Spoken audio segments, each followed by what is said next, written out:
So have you become somewhat disillusioned with mankind? That's very heavy, isn't it, Or David? womankind? No, not really, not really. No, it's just,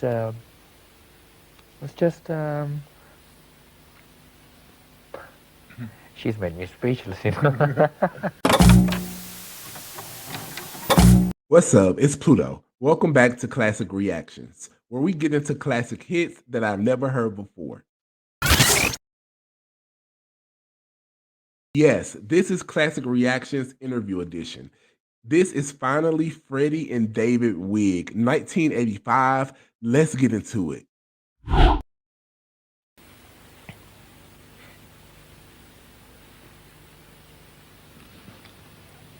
No? Shoot, David. Shoot, right. Scene 2. Back at the barn. Yeah, here we Freddie, well, midway through recording your album, you broke your leg, didn't you? Oh yeah, that's right. That couldn't have helped. No, it didn't actually, but yeah, it was a real godsend, wasn't it? How has this affected your stage performance? Well, I was very worried at first because it was quite a nasty blow, and it happened in the middle of recording this solo project again, and I was sort of I had a plaster from my my thigh to the ankle, and it did. I was wondering. So I know, yeah, it stopped me doing a lot of things, but you know, I was quite worried because I actually thought, because I remember I was always sort of joking about the fact that the only way I was going to end my career was when they sort of had my legs in bandages, and I was going to come up in a wheelchair and do it. And I actually thought, my God, it might happen, because it was a very nasty blow, and I thought I'd never. And it took a while, and my this was about 3 months ago, and then there was a big European tour coming up, and I thought, my God, I'm not going to be able to sort of do my you know, my gymnastics, and even to this day I haven't sort of really well, I have recovered, but it's just that I can't sort of dance. I'm not a fleeting gazelle anymore. And it's just, I was a bit worried, and there was one point in the European tour where it actually sort of went again, you know, and I had to be, it was very theatre bar at that time, I remember. I had to be sort of carried off in the middle of the show because I actually twisted my knee again, and I just couldn't get up. And they thought it was part of the show, and there's me sort of writhing on the floor with pain, and they thought it was the end of a song, and then a bodyguard had to come and pick me up. But since then, it's been okay, and it's just one of those things, you know. And I will go to these sort of dives and get into these fist fights, but I'm not just a normal human being, you know. Most people will go to I don't know, charity balls, and I just go to these local. And it actually happened in Munich, and I don't know, it was just like one of those John Wayne movies, you know. Everybody was, it all started with a little scuffle, and all sort of, everybody was sort of getting into it, and somebody just kicked me, basically. You know. I'd love to say that it was a big Cecil B. DeMille production, but somebody just sort of kicked me very innocently, you know, and I'd have him killed, by the way, if I find the find the cunt. But anyway, it's sort of it's weakened my knee in the process. But now I'm okay. Now I'm back to normal. And for a minute, I actually had you know, reservations of whether I could actually, because my legs are everything, you know. I'm sure. Yes, and it's like anyway. Well, what's her name? It's like I feel like Angie Dickinson. I mean, she insured her legs for about, I don't know, $1 million or something, you know. I don't, my legs are not worth... Are you insured? Not at all. I don't know. Not even your legs? No. Who'd want to? Not even myself. No, but they keep me up on my feet. Good. So you really joined in the true spirit of Munich? Yes, I mean, I just sort of... they have... it's like Rio. I mean, it's a pity that when I went to Rio just recently, I missed the carnival type thing. But they have fashing over here, so I had, I got into that, and my God, they do know how to boogie. So I mean, they just, you know what I mean, they just don't stop. So I was upside down for days, but they didn't tell me that the fashing comes to an end on Shrove Tuesday. I'd already burnt myself out about a few days before. So, but anyway, life is. I live life to the full. Well, every day is fashing for me. I won't touch your knee anymore. It keeps going there. They have such great chemistry. I'm not sure if they're friends outside of this interview, but their chemistry is amazing. Do you think from your stay in Munich? I've learned a lot. Well, you can answer that, but no. I wondered if there was likely to be some song which will come out of your stay in Munich. Well, most of the songs I've written have been written in Munich, but I mean, if you mean in terms of the Bavarian dialect, no. All I know is all the swear words, like "blé der Hund" and "blé der auf," and "lick my mash." That means lick my ass. Yes, well, we better move on. And Scheiße and Dummkopf and all that. That's all I've learned. So I mean, I don't really speak German. You seem to do very well. I'm sure we get by. Freddie, what would you say has been the highlight of your career with the group? Oh dear. I don't know. Is there something that stands out that you aim? No, actually, I think to be serious for a minute. Yes. No, I think the actual what's actually been I've been quite sort of dumbfounded is that we've actually stayed together all these years. I think if you think of it in terms of because we started in the true sort of heavy rock and roll sense, where the quartet was in terms of Led Zeppelin and all those, and in years past they've always broken up or whatever, and they had change of personnel and things like that. And when you think about it, I mean, we're the only sort of the four grand dames that have actually sort of stuck it together, and I think that to me is quite amazing. So I mean, we probably sort of hate each other anyway, but I mean, we've sort of stuck together intelligently to actually, because from the onset, we actually said that this was a sort of, okay, it sounds very calculating, but I don't give a shit. But it's just that it was a musical career, but sort of it was coupled with a business sense and an intelligent approach, and so we've actually sort of gone through with it, and we've all had ego problems, like any other group, but we've never actually let it go that far where we actually said, okay, let's forget it, because I think we've all, the four of us, have actually said that this chemistry that's worked has really worked for us, and so why kill the goose that laid the golden egg? And that to me, I think, has been the thing that I don't know why we're together. I don't know why. And if you ask any of the other members, I don't know why we're together. And I think that makes it even better, because I mean, and the fact that I'm talking to you about my solo project, the first thing that anybody asks is it over?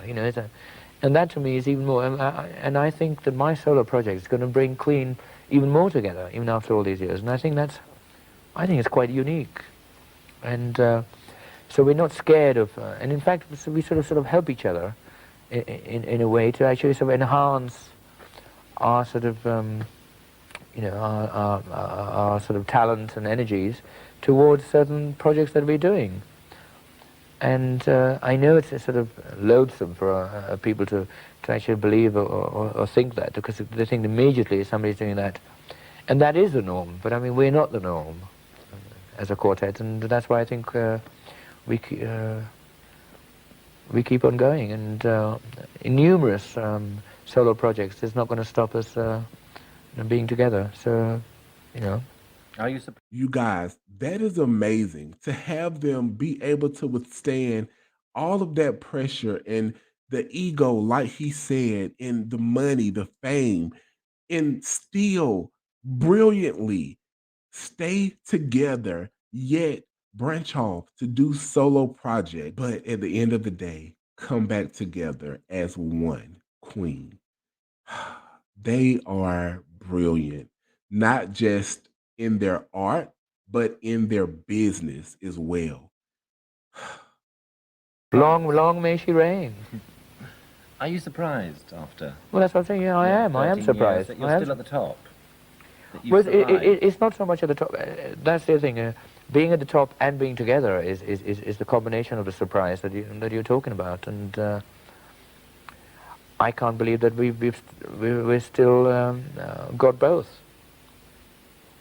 Yes. You don't sound so emphatic. What would you have done if it had all collapsed? I wouldn't be talking to you, dear. I don't know. I would have. What would you have done? I would have sort of gathered up my debris and started again. You know, it's just you know, talent will out. I can't think of anything else to do. So I mean, I would have just. It's a survival instinct that I have in me, and I think the whole group has. And through anything, we will just carry on until, you know, one of us drops dead or something. You know, it's just we'll just replace. I mean, if I suddenly left, I mean, I think they have the sort of mechanism in them. You know, they just replace me. You know, not easy to replace me, huh? Freddie, will you include these songs on tour? No. Why is that? No, we haven't talked about it, you see, but this is, it's just,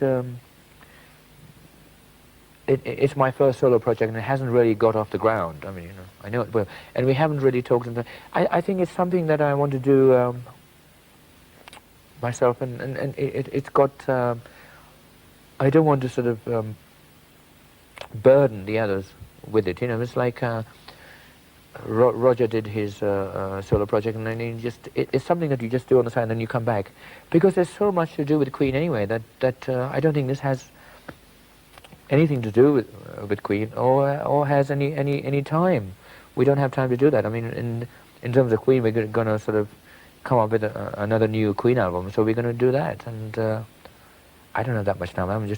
This solo project is going to be done, and then it's out the way, and I'll be back with Queen. And then out comes another solo project. So, but if these songs become hit records, which is most likely it depends. from the album, yes, the it's a good. public may want to hear them on stage. It's a very good question, and I think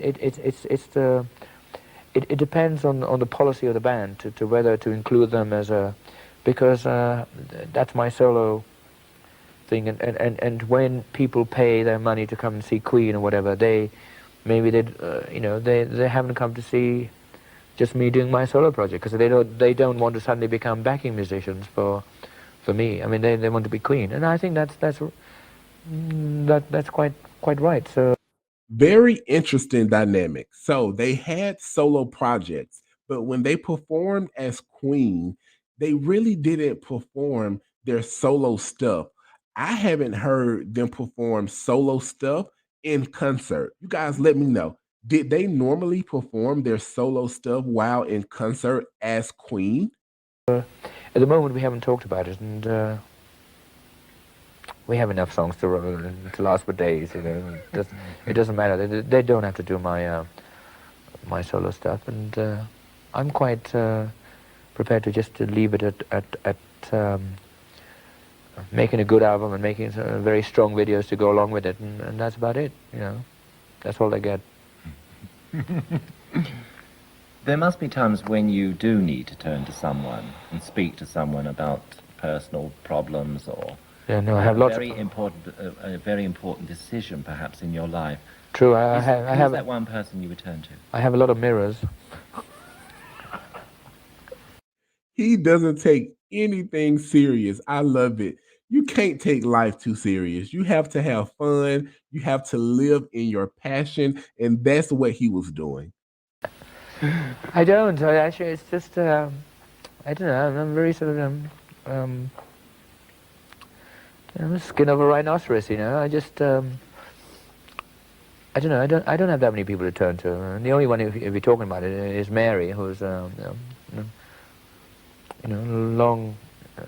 She's been a girlfriend of mine for a long time, and even though we're not together right now, I sort of refer to her a lot, and she's about the only friend I would say I can refer to, and she sort of because I don't like. I mean, I have a lot of friends, or so-called friends, in what are they called? Inverted commas. Acquaintances or friends. No, in inverted commas. Right. But I mean, I just don't. They could sort of come and go. But I mean, like a real true friend for me has to be, has to be very strong and put up with me. And I think Mary's gone through just about everything, and so I can actually, she has the depth and the quality to actually sort of adapt to me and talk to me about very serious things. And she's about the only person I can think about. Otherwise, I just I fend for myself, and I just I cross my hurdles in my own way. Wow, somebody loved by many, but he could only go to one person. Who was this Mary girl? But I know you've been a very generous friend to a number of people. I know I buy a lot of shitty things for a lot of people. Just most of the times I get them back a few years later. So have you become somewhat disillusioned with mankind? That's very heavy, isn't it, Or David? womankind? No, not really. No, it's just